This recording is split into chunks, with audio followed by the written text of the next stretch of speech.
Welcome back, Math 20-3. Today's lesson is continuation of Chapter 5, which is about scale representation. Chapter 5.1 talk about a little recalling of a ratio. And when it comes to ratio, we use that all the time whenever we are comparing small size to bigger size or vice versa. We also learn about scale factor, which is comparison between the original model original versus whatever the new type of image, and it can be really smaller or bigger. Like whenever you look something in the map, they always give you ratio. It's continuation from that. Unlike the previous lesson, today I'm using my class note. However, it doesn't matter if you're using blank pieces of paper. The one thing that I rather not dissuade, if you will. The one thing that I don't recommend is just watching this video and just reading things from the workbook, which is available on page 245 to 258. The reason that I'm not suggesting that is because it does involve some drawing today. And it is a good idea to actually draw some of those things that you see inside. Unfortunately, workbook examples that I'm going to go through, I believe it's printed the answer. It also printed the diagram, which may not help you. So for your long-term goal, let's start our definition first. What we are going to learn today is basically two-dimensional representation. You will know as time goes today that I'm going to use three-dimensional object. However, I'm going to draw two-dimensional point of view when I look something from the front, when I look something from the side, when I look something from top down. So you may notice that this is very similar as my net diagram.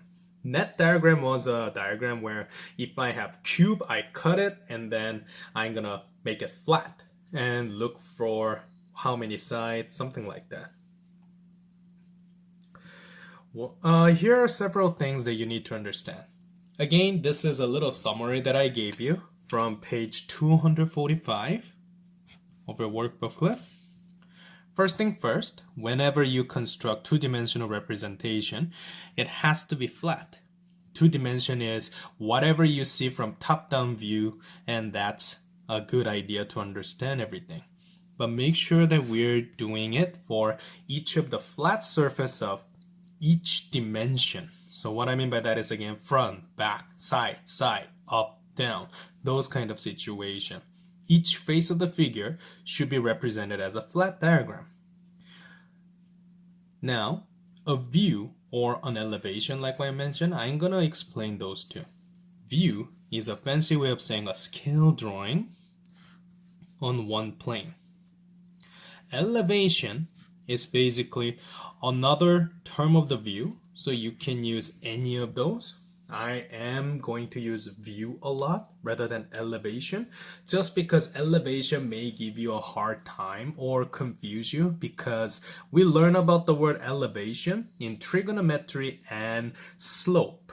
So like angle of elevation for trigonometry. So I'm not a big fan of this term elevation. I'm going to use view.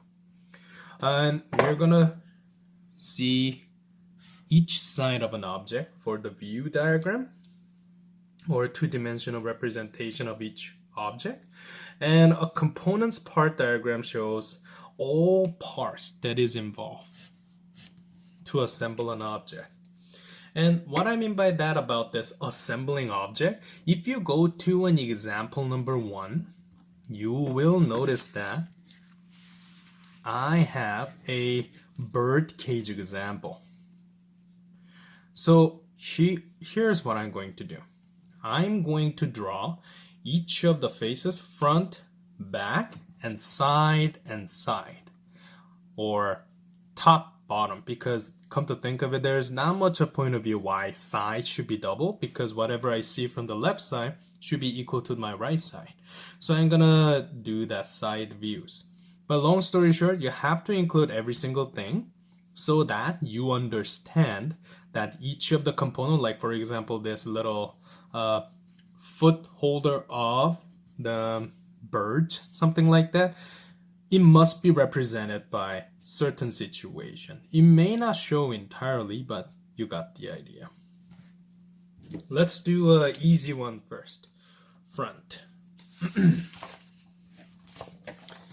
And when it comes to do I have enough of space? You know what? I think I can somehow squeeze things in, but I gotta really be careful. I'm gonna draw front over here. I'm gonna draw back diagram over here. I'm gonna do side diagram over here, and I'm gonna do probably top down view on the right side. Again, I'm really bad at drawing, but you may understand that I'm gonna try my best. First thing first, when you talk about the front, as you may notice, I'm shading the affected area. That's the face that I need to draw. And when it comes to two-dimensional representation, this is the only thing that I want to see. So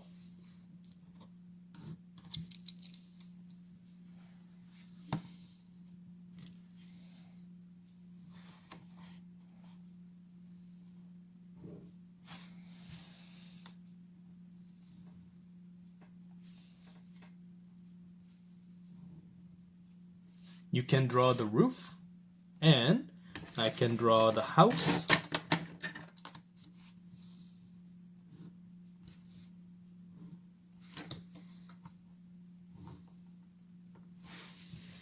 And don't forget that I have a front door, or more like a hole, if you will.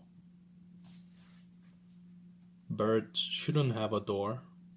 And there's a foothold over here. It is important to see everything from the perspective of front view.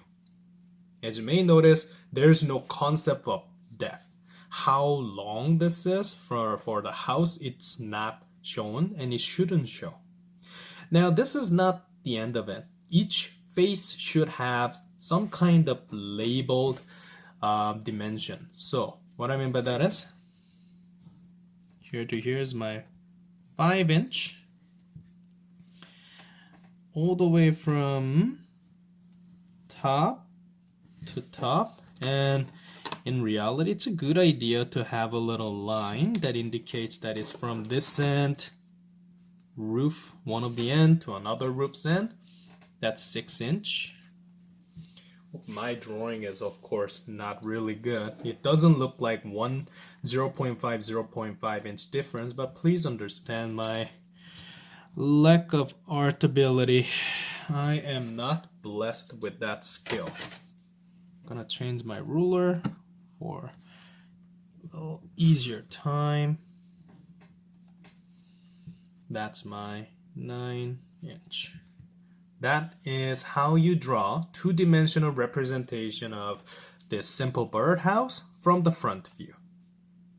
Now, front and back is not identical because, as you may know, there is only one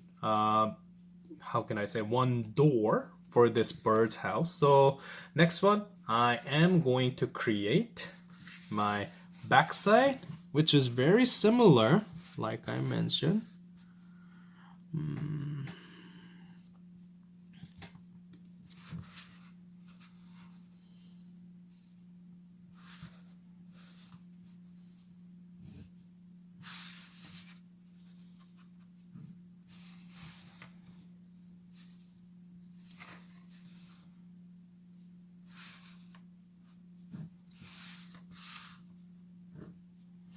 I think I did a little better job for these one.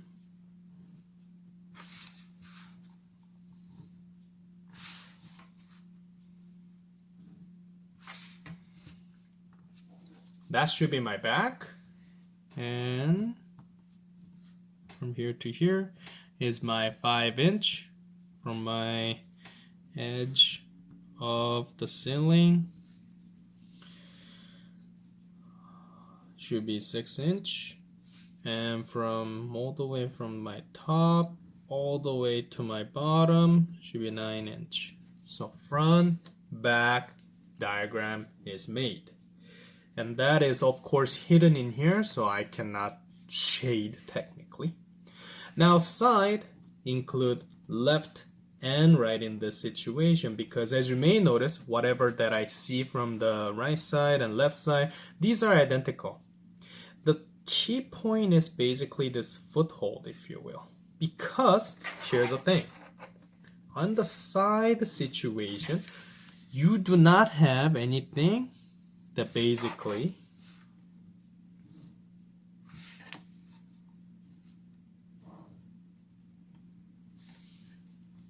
you have no concept of how much it's coming out of the picture except this foothold. And the foothold, you may notice, I am putting it as a little rectangle. There's no concept of round this cylinder over here. It's just for the heads up. We don't want to have a concept of depth, if you will. And we're gonna have a ceiling, roof more. There you go. So you may notice this is my roof, and that's my foothold, if that's a professional term. Know the fact that all the way from the top of the roof to the bottom was 9 inches, so you have to have that. And in addition to that, we also have a complete concept of if this is width, length, which is 10 inches. That's my side view. Now, my top point of view. And this is quite debatable. If you look at your workbook more, I guess, workbook answer, I do not like this answer because of one reason, foothold. So I'm gonna write down my answer type in here. First thing first, you need to understand that if I look at the top-down view, everything that you have is this roof only. Now this is where my debatable part of an answer comes in. So please have that in your mind. This is a common answer that I can see. As you may notice, it's just roof only. So 6 inch on my length of the roof, and at the same time I have my concept of depth, which is length, which is 10 inch. Now this is where debatable parts coming in. What about this foothold? What I draw in here is basically my workbook answer question. However, then I have a problem, because if I look at the side diagram, can you see that my foothold is going a little off the screen? And the reason is because it's going off. It's going off from whatever the cut point of this roof. And if I look at this picture over here too, it doesn't look like this foothold is going right before this roof line. So technically, and this is my answer, I believe you need to have a rectangle that's going out of that picture. Now the problem happened in here though. We do not know the length of this. So have that in your mind. Like I said, this foothold diagram from top-down view does not show from the workbook answer, but I firmly believe this should coming in, because that doesn't look like it's going right inside of this edge of the roof. So have that in your mind. It is debatable, and that's what I want to point that out to you.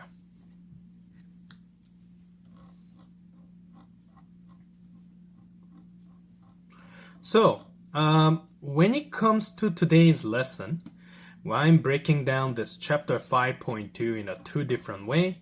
It is involved bunch of drawing.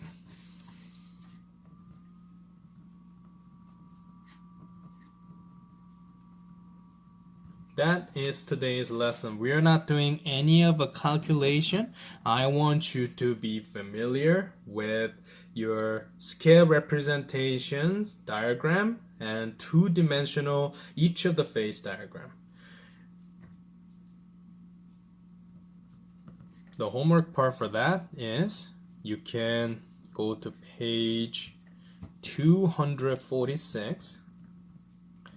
I want you to give it a shot of number 1, number 2,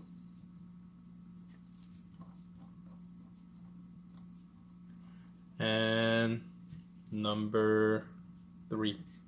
These 1, 2, 3, actually 4. 4 questions, please. Everything is about drawing. There is no calculation part.